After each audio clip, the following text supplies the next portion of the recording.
Well, okay. So let's dive into the who, what, where, when, and why. Hello. Who? Hi, I'm Mason. And Remy. Sorry. That's okay. It felt natural. Where are we? In a better place. More to Yes. come. We'll talk about that here. You want to talk a little bit about where we are right now? I don't think we've done that yet. Yeah, I think that's a good tie because I was just about ready to say, is it hilarious that both you and I are now in careers that either started in the YouTube space or are currently in the YouTube space? Yeah, it is. It is. And You're right. making enough money to feed our families. Absolutely, it is. And by the way, a lot more enjoyable than whatever we thought we were doing. That was fun. No offense to anybody who chooses to do that, but it is a high stress situation. Waking up every morning, presenting every day, knowing every word is going to be scrutinized by everybody listening. Also knowing your bosses are listening, and then you get to go in afterwards and listen to that and have them tell you what you did wrong, even if they're guys who have never done what you do. They still know exactly how you should have done it. Um, Oh, there's a consultants are so much fun. there's a lot of anxiety that comes out of it, and I didn't realize it, but when I go back and watch some of my videos, my face is all tore up. It's because I was like picking away at like things because I was so stressed out. And I find myself, I did it last night. I was thinking about this, right? Like I knew we were going to do this, and I'm looking in the mirror and I'm just thinking, and I'm like doing this stuff, and I'm like, oh, that's how it starts. You know what I Yeah. mean? I get lost and I'm just like, I start messing with things and then I'm thinking about stuff, and the anxiety of performance every day is crazy. And then to know that you would remember how you talked about the ISU radio station and you could see your friends drop off when they were Mhm. listening. Yep. Radio's like that now. And in that they can take you to a computer and say, this is where you mentioned this, and this is where people left. Now do that every day for 10 years. Yep. And imagine yourself stress free because it's not real. Um, but where we are now, I feel great. I was talking with someone recently about this and how they said something along the lines of, "I just hope I can be as prepared as you guys were." And I said, "There's no preparing." Like first, I think the only preparing that we have for this second part is that radio was so stressful, it made everything else seem like it's okay. You know what I mean? Even if Yeah. I had, and because I dove into a totally different world I've never dove into before, but I don't feel the stress I felt every day going into the radio station and performing. And it wasn't me and you, right? Like it was all the outside factors. Okay, maybe it was a little bit. Maybe There's a you, little- I yes. wasn't great. Did we say it in the first episode? Okay, I wasn't great. I'm not great. I think Uh, both of us played a part in that, Fair. but yeah, it didn't help that on top of all of the higher in or higher up stress that we got from bosses and program directors and all the other things, that you and I may not be on good terms that day or may have just had a fight or whatever. When I say Mhm. fight, I mean like argument, Yeah, creative disagreement. differences, things Yeah, like that. whatever you wanna call that. We've never exchanged blows, right? Like, I never punched, you never punched, there was no punching, right? No, no, So, we might have got close. nice. I'm cool with that. Like, I don't know if Thank you. I Easy. don't remember. That's cool. I've I'm glad we did it. I've likened our relationship now to the relationship that I had with my brother, that I have with my brother, in that we kind of grew up despising each other Mhm. or tolerating each other, fighting a lot. Gosh, I gave my brother a fat lip. I feel terrible for it. You know, all these different things growing up. But now that we've been out of it, we've separated for a little bit, we've matured, hopefully. It just feels like this feels right now, if that makes sense. Yeah, Um, I agree. so yeah, I'll let you continue with whatever you're doing now.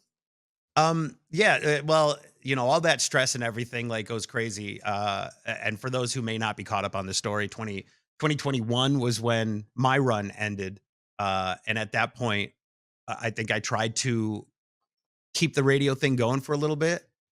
And I just started to think about like all that stuff I was just talking about, the stress of listening every day to people telling you how to do your job, and um, not being able being somewhat. I'm gonna sound pompous. We are artists, right? Like we are making things, creating things. We want to entertain, and other people want to kind of sell the thing that we're doing. So of course we have disagreements and it's difficult, but the stress of those situations made finding other things so much easier. For about a year after, I tried to do the radio thing. Um, and I remember driving by a Taco Bell on the way to the radio station. I was doing talk radio um, on a station for like $11 an hour, and I passed the Taco Legendary Bell. station, by the way. It is a legendary Marconi station. award It winning, is. tons and tons of awards.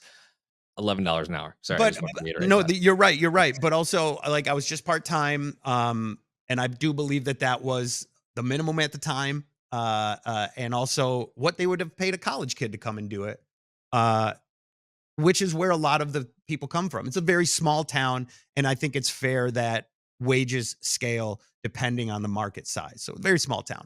But I drove past that Taco Bell where the sign clearly read that I could make $14 an hour making tacos.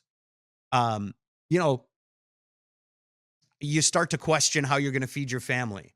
Um, and at the time of really Remy and I's last few 5, 6 years together, I had started playing a video game and creating content on YouTube for it, which then led me to joining the team at the company I work for right now, making video games, which is something I've always loved my whole life. I have found a way to continue not having a serious job, which my mom has always said, I don't know what you do or how you've done it, but when you do decide to have a real job someday, let me know. Yeah, right. Yeah. I still don't think she ever listened to the show. I don't know if she'll see this because she probably doesn't know how to get to it, but bless her heart. Because they supported me through that. I was working for free for 9 months as an intern before I actually got a part-time offer back in 1997, the 1900s. Late 1900s. It was very late. But still, that was when I started, and they helped me out. And 25 years. I started March 3rd, 1997. March 3rd, 2022, I gave my notice. 25 years. I said, this is kind of a nice point for me to go, thank you. I'm out. Because I was just doing it part-time and I had just started working with the company that I've worked for now, making video games. And a couple years later, I cannot be more happy. Not only do I not have that daily stress of performing that I did, but I have a solid structure. It's very funny how you and I have really done this. How you came from this corporate world at the Golden Handcuffs at State Farm, and I was like gypsy radio guy moving from city to city, and now I work for a company that has way more accountability and like issue tracking and product management than any federally like the FCC regulates and gives licenses to radio. This is a government organization, right? Like there is no accountability, no rules. And if they want to fire you because they don't like the way you look, I feel like it can happen sometimes, right? Like it's like, oh, this is a popularity contest and you're not it, and you're out. Um, I work for a corporation now that is organized and has a hierarchy, and we are professional in meetings. I remember one of the first times you were in a meeting and somebody said shit, you were like, whoa. Because you came from the corporate world of the insurance company, who was very buttoned up, and now that's where I work, is in meetings all day and talking about things, but it's about a video game, so it's not real, right? It's not real serious. But it is a job that I love and I am so happy about. I started during the pandemic and had not been able to meet any of my coworkers until just a couple of weeks ago. Because the office is in California and we have offices all over the place. But I got to finally travel and meet some coworkers after a few years. So I am so happy to be able to say that. I had a great 25-year run in radio. I ain't mad at it. I definitely know I'm responsible for a lot of mistakes, but I feel like life happens. You know, you only know what you know growing up, and who you were as a kid, like definitely is who you are as an adult, right? As I was talking about some of those mistakes I made, right? I think my parents probably made some mistakes in how they, and we all did. We all will. That'll come back. Don't worry, buddy. They'll let you know when they figure it out, right? But that's I think the same for everybody in one way or another. And I only can say I learned by the way my mom and dad taught me, and so of course I'm like trying to do the same thing. It doesn't work for everybody, but now I feel like as an employee, less responsible. Like as we came together, it was my name, your name, right? It was our show. So of course I had a hyper focus on it. But I think now working as a part of the bigger machine in a more professional environment, it weirdly feels better. Uh, and for you who knows me as a non-professional individual, that might sound weird. But I kind of love where I'm at and what I'm doing and how I'm learning and growing, even in this second phase of life. I think the pandemic did that for a lot of people. I think a lot of people saw a lot of change and a lot of things happen in there, and it's different. But I'm really happy. And on the non-professional side, probably should have started out with this. Moved in with my wife after 11 years. I don't know if Yeah. anybody after 11 years of love and 6 years of marriage, I finally moved in with my wife. And we are still together here a couple of years later. So that's a big positive story. That is huge. That's We huge. bought a house. Remy knows I'd never bought a house in the 25 years that I moved around in radio. I was never comfortable enough in any situation to actually buy a house. This man bought like 3 houses in the time that we worked together.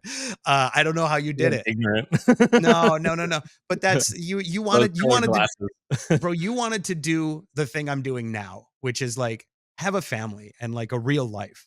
And I missed out on that because I was chasing that radio thing and I prioritized that incorrectly, by the way.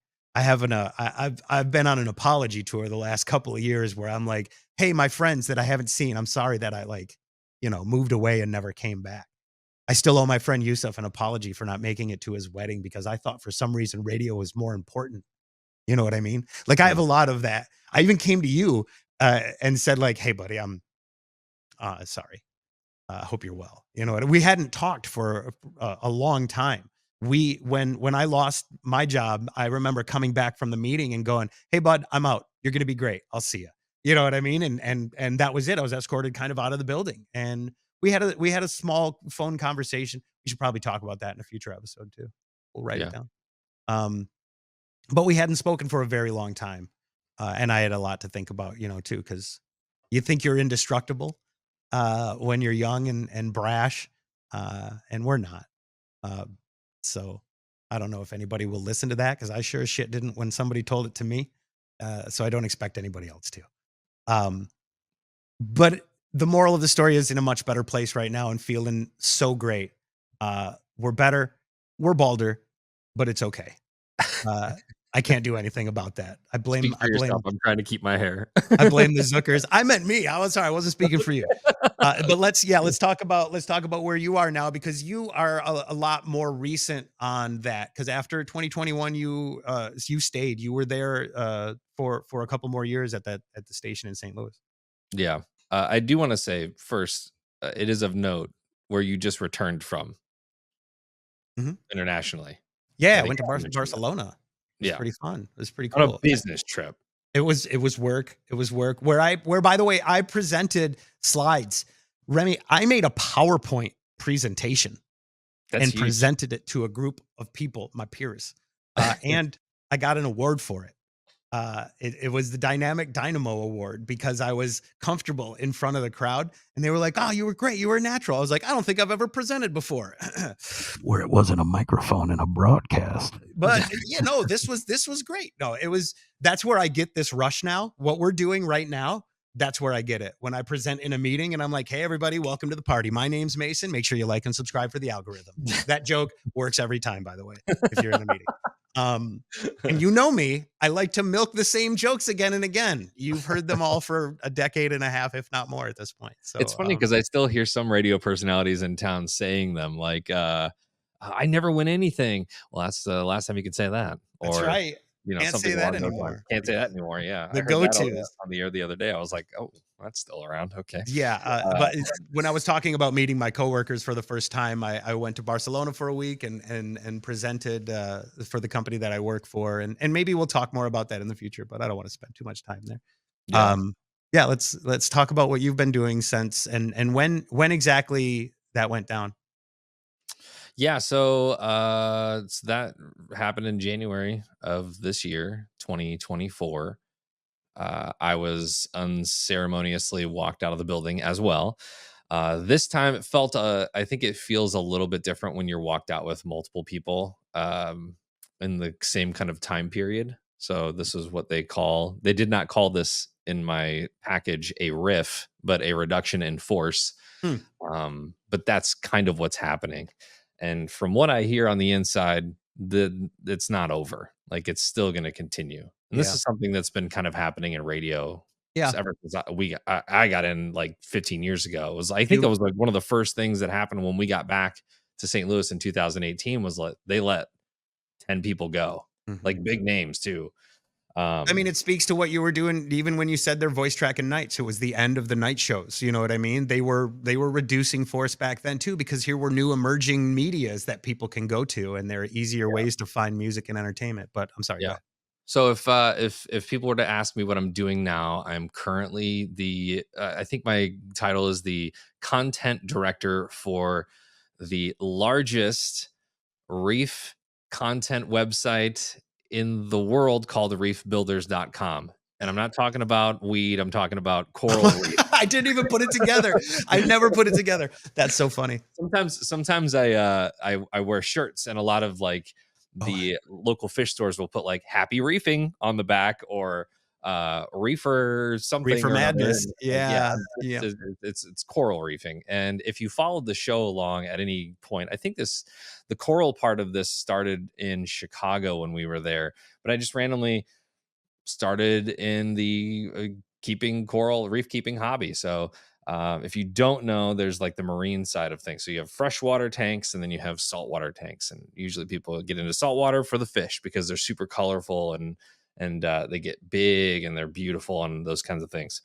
Correct me if I I'm wrong. You were into that when you were a kid. You had saltwater tanks like Yeah, in your room and stuff. So I'm just gonna yeah, note again. Here we are, both doing things later in life that we loved as kids. So like, yeah.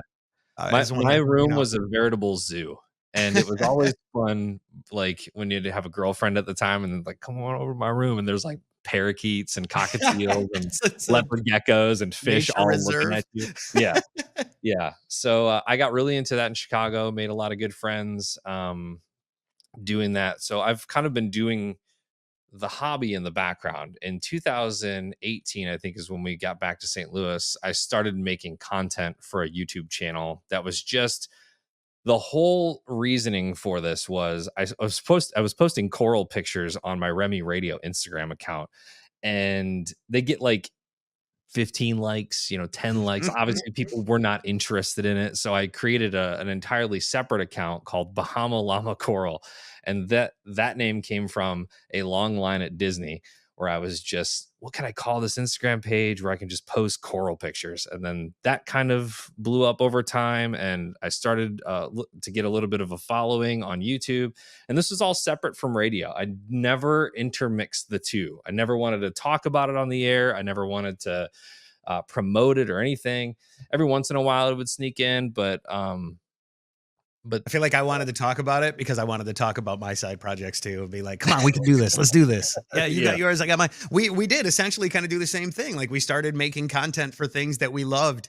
yep, So I just want to keep encouraging people to do that at every yep, note I can. Sorry, go ahead.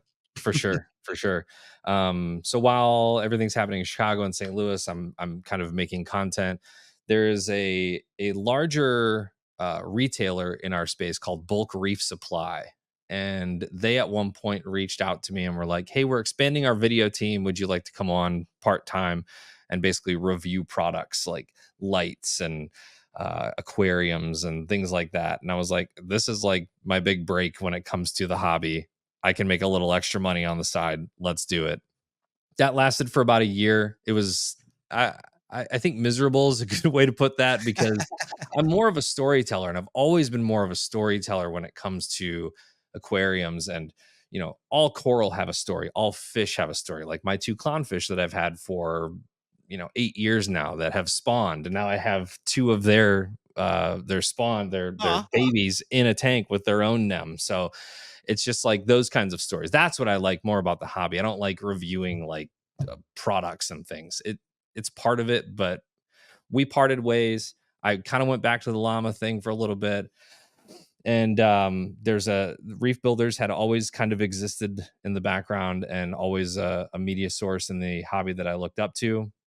And unfortunately, back in 2022, I believe it was October of 2022, Jake Adams, one of the original like founders of the company, suddenly passed away on a flight where he was going to be diving for 3 weeks in Indonesia, and seeing coral and harvesting and all of those things. And he passed away on the way there Oh. in the plane. Mm. He cardiac arrest, or I don't know the exact details of it, but it was very sudden. And Reef Builders came under new ownership, and they were kind of looking around for presenters, people not to necessarily take his place, but to just keep the thing going, keep it alive, keep it going. And so I was asked to do that, and I've been doing that. So I did that part time starting 2023 in April, and then I've just been doing that in the background part time. So I'll like take a day off on a Friday so that I could go to a aquarium festival, for a long weekend. Good for Uh, you. and I would, it was kind of well known that I was going to.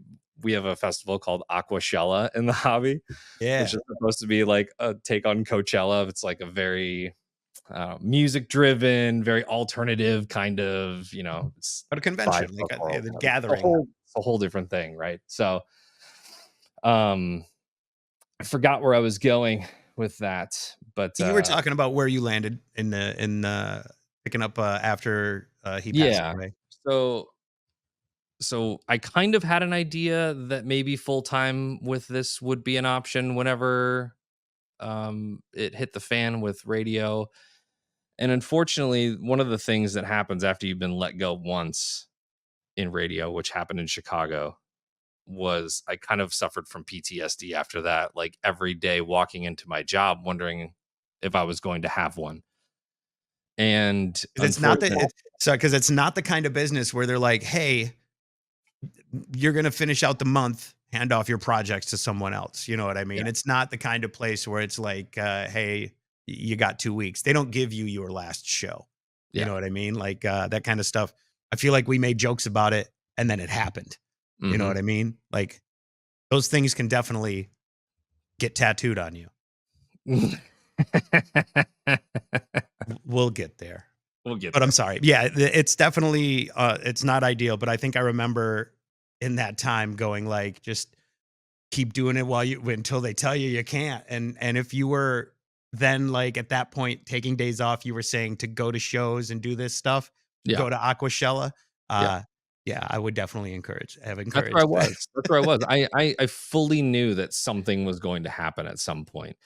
And what sucks about that the most is that, and I think you can attest to this too, when you have that hanging over your head, you're not going to do yourself any favors from being creative. Like it doesn't, I don't know what it is for me, but when I'm stressed out and I'm worried about something, whether that be like you and I's relationship or the relationship with my job or whatever it is, it's so hard to put yourself into a creative mindset to create something funny, awesome, whatever. So I think for the past, like from 2023 to 2024, I'll admit my performance was shit. It was not awesome. It was not good. I was not proud of what I put out in that year for sure. But there was all these rumblings. Cuts are coming. Cuts are coming soon. They're going to be There eliminating always are. jobs. It's Yeah. the industry is unfortunately very unstable. It was always unstable. Every contract was not a contract. It was Yeah. just an agreement. You had no job security. Yeah. That was another one of the things that really blew my mind because when I joined this company, they were like, where do you want to be? What do you want to do? How do you want to grow? We'll check in on you every, couple of months and see where we can go to lead your career growth. I was like, wait, you don't want to just lock me into this job so you don't have to find somebody else? So you, really? Yeah. Because that's all it seemed to be in radio. It's like there was no path. You never, unless you got which we did, the call up, which isn't something you can plan. Uh, you know, it's very tough. Yeah. So I can understand having been there why you would not be, feeling great. But I'm happy to hear that you had something going during that time. Yeah. So I basically, when I got let go, kind of walked into the next thing. And whether that was planned or not, it was,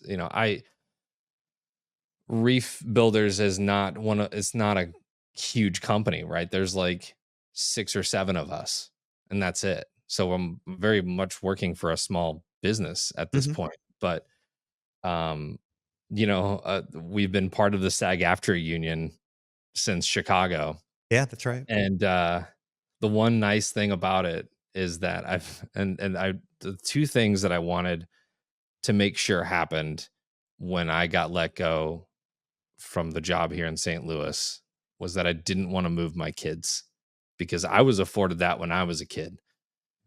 Now, sure, that one could argue that adversity is good for a child and all the stuff, but like we like the community we're in, we like the schools, like they have friends here. I'm not gonna chase this radio dream anymore because there's nothing else out there. So you're telling me that you want me to, I don't know, pick a random market. You want me to move to Philadelphia and learn the street names and adopt the teams and become part of the fabric of the community, only to one day be let go because we can't pay you anymore. Because that's essentially what happened at the end. Mhm. Was that there just isn't money. The station's Not not making money. and Because I'll not tell you this, because if you're an advertiser, you're not gonna go to radio to advertise anymore. oh, You're they not cut gonna spend $300 on a 60-second ad that the whole pitch is, sure, in 3 to 5 months is usually where you start to see some ROI on this. It's like, no, I'm gonna go to social media. I'm gonna spend my $300. I'm gonna know who clicked, when they clicked, how they clicked, did it convert, what time did it convert? All of the data is there. You're paying for the data. Mhm. And unfortunately, that is not something that radio can provide accurately. And I think that goes for ratings, and we can get into that in the future as well. But to kind of nip this story in the bud, I am also in a much happier place. Sleeping until 7 o'clock in the morning Ooh. has been amazing. And I'll tell you this, like, you don't feel it when you're in it, I don't think, but the unhealthy nature of waking up Mhm. at before the sun, we're just not wired that way as humans. Like from a prehistoric mind, we are not wired like that. So waking up every day at 3 o'clock, 3:30 in the morning to get to work, to spend the first half of your day in the dark, essentially, it's just not healthy. I've felt more alive than I've ever felt in my career. I My wife has noticed a huge difference in my psyche. I'm not as triggered, by little things around the house. It's far healthier. And to anybody that is still in radio, I would be thinking, if you're not already, about what may be next. Because unless you're on a huge show that's making hand over fist money, the time is coming at some point. And the funny part is I'm sure that, and I say that and it sounds jarring, but 100% of them are. Even if they are at the top level, they're still thinking about, well, how can I diversify? What's next? Yeah, So, yeah. Like I remember you said something back there that hit me, and you said chasing this radio dream, and I thought, what is that? Do you yeah. want to not be able to have a family and have to travel all over for whatever show and dog and pony show they're putting you on parade in this week?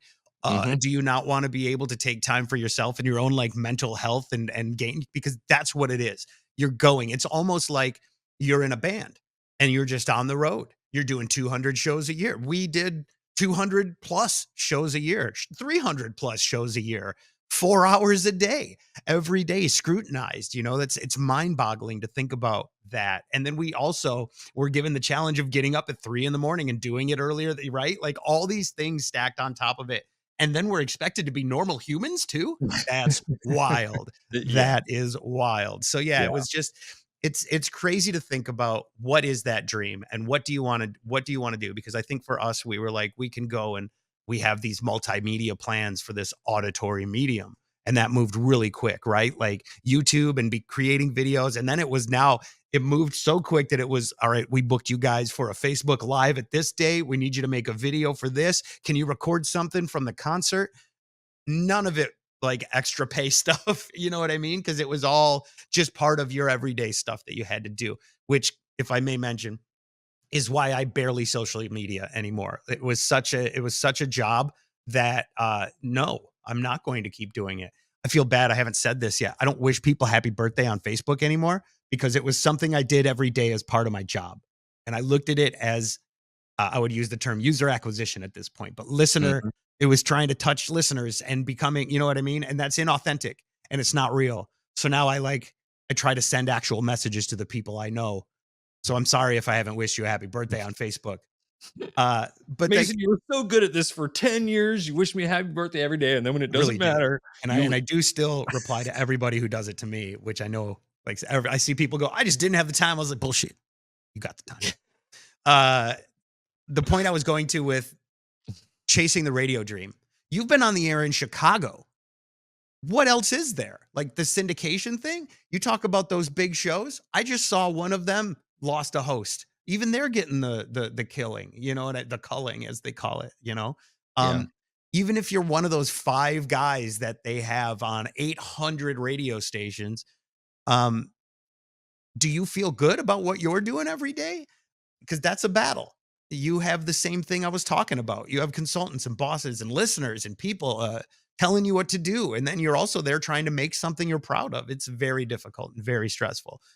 So what more of that dream is out there for, a guy like you, a guy like me, a show like us, who had all these people talking about what you guys are doing great. You're going to be awesome. And then it didn't go awesome. And then we got to call up. We got a lot of stuff to talk about. Yeah, Um, we do. and I want to finish up what we plan to talk about in this episode. Want to also let everybody know we're going to have several more episodes where we discuss these different, we're going on our own eras tour, talking about the different eras of Yeah, that. you said it. Now we're going to have to talk about the Taylor Swift story at some Bro, point. we're talking about the reason we're not allowed backstage at Taylor Swift shows anymore. We'll get there. Which, by the way, it sounds terrible when I say it like that, but it's completely innocent. Yeah, there's Um, no need for court no, dates or no anything like that. speculation. We're No, not those creepy not DJs. those guys. No, no, not those guys. But like, what else is there in that radio dream that we could do? We haven't done. I feel like we've kind of done that stuff. We've been on big stages. We've introed shows. We've hosted events. All that stuff is there, just on a different scale. It's just a different scale. Like Tell you personally, this, this moment is the moment that I've been waiting for so long. I have wanted to talk about everything that we could not talk about while we were in radio for years. Mhm. I feel like this podcast is going to be the like I said in the beginning, the ultimate closure, but also so cathartic at the same time to actually be able to talk about this. Man, I didn't mean to cut you off, but No, that's okay. I That's felt all right. it. I'm all for that too. There's a lot of things that over the intro of a song, when the boss is watching the timer, that you can't say, when you have to hit time marks, when you have the FCC breathing down your throat, uh, when you have everybody watching you on the stage. Um, but now this is our stage, and so we can. There's nothing riding on it. You know what I mean? Like there's no job that I'm pausing. Pause. Better not lose my job over this. But I don't see how I could, because I don't think we're gonna be like tossing anybody under a huge bus. You know what I mean? Like there are no like weird allegations or like well, and when I say that I mean like that might make somebody go, "Ooh, canceled." You know what I mean? Like Yeah. it's just we are in an age of people finding truth, right? Like whether it's via what you see on social media and what you see in the headlines, real stories, those kind of things, people speaking out about things. Um I don't we thankfully let's say and thoughts and prayers with anybody who does. We don't have that Diddy level stuff going on, but we're in an age where people are doing things and people are starting to hear stories about what it's like off stage and behind the scenes. And Like when we we all know talk, how big Justin Timberlake is now because Britney Spears. right, and the dirt is out there. I missed that part. Anyway, I did not expect that. I was like, oh yeah, DUI. Oh D, oh D, Nope. no, it's D. Okay, Yeah. got you. Yeah. Yeah. Um, but I think it's important to say that we're feeling good. We are doing well. And the families are doing well. By the way, Keaton just walked by a minute ago. He knows I'm recording. He's going to be 20 in a couple of months. It's ridiculous to think about, but he's going to college. My wife is working at a college. Life is great. We bought a house. I have a garden. Bro, I built landscaping last week. What is my life? I never thought I was that guy, but I'm so happy to be a real human because Yeah. I feel like I was not for a lot of the time, and it was kind of felt like it was the demand of the job to be something you're not. Um, and yeah, we did for a long time. But I also want to say, how's the wife and how are the kids? Everybody's good. Everybody's good. The kids are at kind of a day camp right now. So that gives us a little bit of a break this week, which is fun. But Emerson is about to turn 9 and Leo is 7. So Leo just got done with his first baseball season. Yes, They're I'm so both happy to hear that. they're both swimming regularly. We go to swim lessons once a week, which now they both know how to swim. They're just kind of like progressing through all the stages. And then Emerson wants to get into horse riding, which I'm told is very expensive. And I never really believed it. I was like, how can horse lessons be expensive? And then someone said, oh, they try to get you to lease a horse. And I was Oh like, yeah, how much is a horse? Like 5 grand? They're like, no, like 25 grand. And that's on the low end. And then you got vet bills and then you got to feed the thing. So I was like, okay, maybe we'll just recreationally ride them when they come with the fair. How about that? we're gonna visit a farm, yeah, or something. That's crazy. I So, know but yeah, that. we're all comfortable here. Everybody like it's. I think one of my biggest worries was finances through this whole thing, the transition and everything, and we're good. No Good. break. No, we're cruising. So I'm happy to hear that, it's amazing how much money you save not driving to work. I'll say that. brother. I hear you. Like I 300 bucks a month, and driving to all the concerts that we had to go to, and dude, St. Charles is far from here now. I'm on the ill side, so that's like a 45-minute drive. It's So wild. And yeah. we used to do it every day. Same think about driving, and I think about it too, driving to and from in Chicago all the time, you know? Mhm. When I went to Spain, I took a flight out of Chicago and I was driving through some of those neighborhoods like, "Oh, I remember this. Car Yep, fire, right? We're not moving. yep. Car fire." Okay. Gunshots, yeah. So I know, and one last question, and then we'll get back to where we were in our story. I know you and your wife are huge Disney fans, and you now have 2 children who are in prime Disney ages. What are their favorite Disney movies? Oh. Oh, man, it changes a lot because as they come out with new Disney movies or we discover or we, like, Mhm. show them old Disney Okay. movies. Mhm. What's the one that just came out? Emerson loves that one. Is it Deadpool and Wolverine? It No, is it's not. not, is it? Dang. I will say this, on the TV last night, High School Musical was on. So, Okay. that's up there. What is that one that we just saw in the theater? It's called, it'll come back to me, Was it the but new, Inside Out? oh, Or, we just saw that. That was really good. Have you seen that? no, I have not. Once you I've see it, you will come home and you'll be like, "I am analyzing my whole entire psychological state I've currently." I've been doing that for a long time, no problems there. Like, This I when will I this felt will help you again. oh, yeah, I remember seeing the first one and going, "Oh, wow, this is actually like I think about these things. That's great." I guess, Oh, there's new characters, and one of those characters is anxiety in this new one. So that's my who's guy. at the helm? Is it anxiety? Yeah, Yeah. probably. A Yeah, lot of that's my dude right there. I them. guess, my, sneaky way of asking, um, is Leo into Star Wars or, Marvel at all? Yeah, Yeah. they all are. Are Yeah. they? Oh, that's great. That's I great. don't think it's not like I want a lightsaber extent, but Okay. it's healthy, I'd say. That's great. That's It's not great. like Mason level. It's like I'm happy to hear that. It's gotta start somewhere. It's you gotta start somewhere with the yeah, yeah. The uh, background is all just nothing but helmets. yeah.